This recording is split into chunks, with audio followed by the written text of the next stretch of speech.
Paletas, or as they're more commonly known in America as popsicles, are a really great nutritious treat when done properly.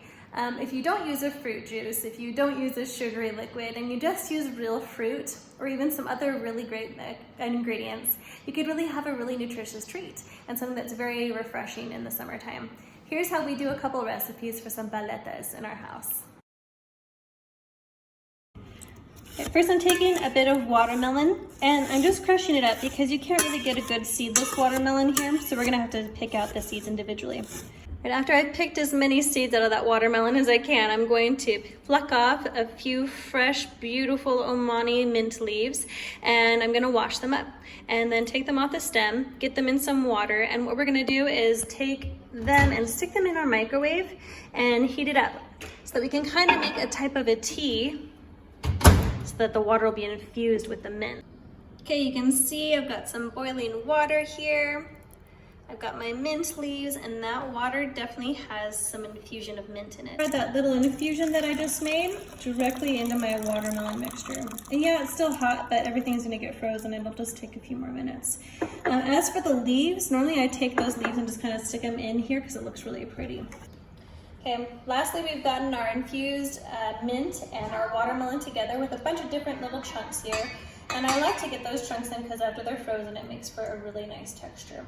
And we're just filling these up, and then we'll put sticks in them and freeze it. Another popsicle we really like is one the kids call chocolate couch.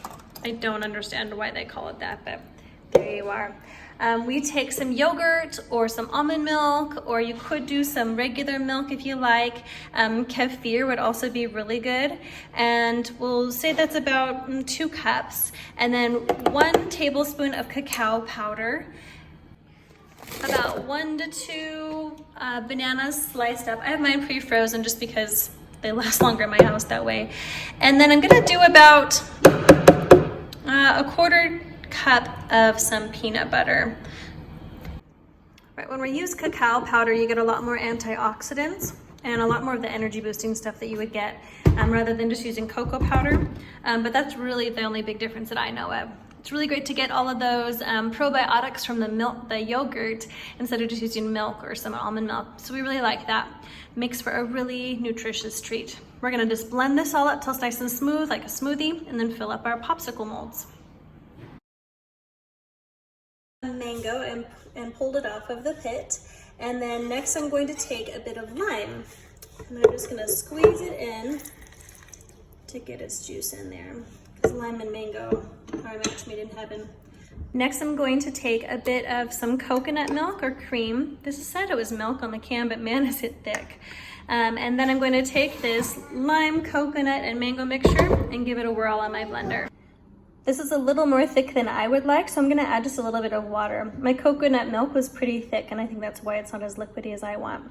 I'm gonna take some kiwi slices and stick them on the sides of the popsicle just to kind of make it have something fun, like a piece of fruit in there, and it also make it really pretty with all that yellow mango. You can also do lots of layers with popsicles if you really want to get fancy, but most of the time I just want a quick treat. So unless you're out to impress, then don't worry about layers. Next, I'm gonna fill up my popsicle molds and we'll be set.